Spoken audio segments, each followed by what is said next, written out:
Hello, it's layperson Lisa with a reflection on the readings for the 32nd Sunday in Ordinary Time. Today we're going to talk about the widow.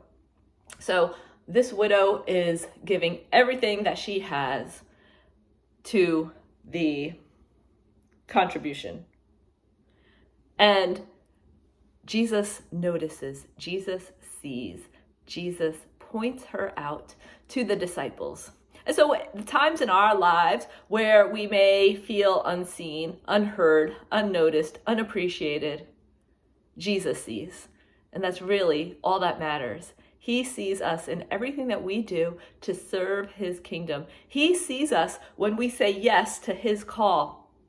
I was reading something today and I just thought it was so profound that the sign of a deepening relationship with Jesus is the summation of all the yeses that we offer to him in what he calls us to do. So as we grow closer to him, we say yes more often, and that's the sign of deepening relationship with him. Jesus knows us.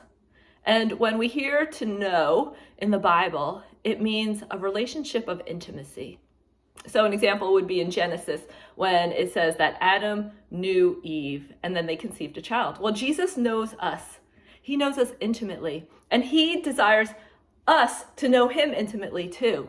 And then when we grow in this intimacy with Jesus, then we're willing to be self-sacrificial in our giving. We're willing to say and do anything for him in what he calls us to do. We are willing to allow our wills to be in uniformity with him.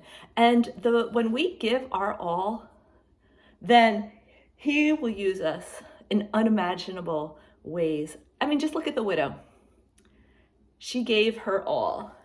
And when she was giving quietly, offering her alms, I doubt she knew how she would be recognized by Jesus, how she would be pointed out by Jesus. But yet God used her to glorify what it means to be self-sacrificial, to give everything to him.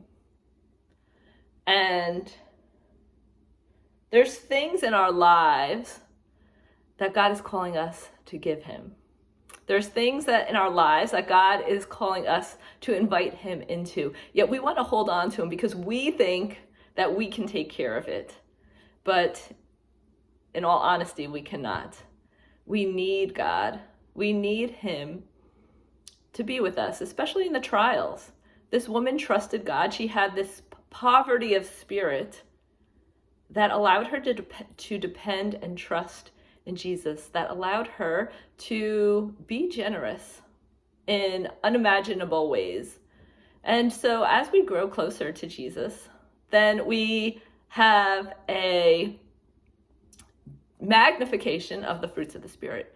And so we have this generosity of a joyful giver. This woman, after she gave her alms, she didn't walk away all sulking. It's kind of like the Pharisees when they're fasting and they powder their faces so they look pale and they look weak so that people see what they're doing. But there's the only one that it matters that sees us is Jesus, because Jesus is all that matters. Jesus is everything. And so when we're able to live in that way, it shows this humility. It helps us grow in humility. It helps us grow in this poverty of spirit, that we're depending on him and not ourselves. And so what are you holding back from Jesus?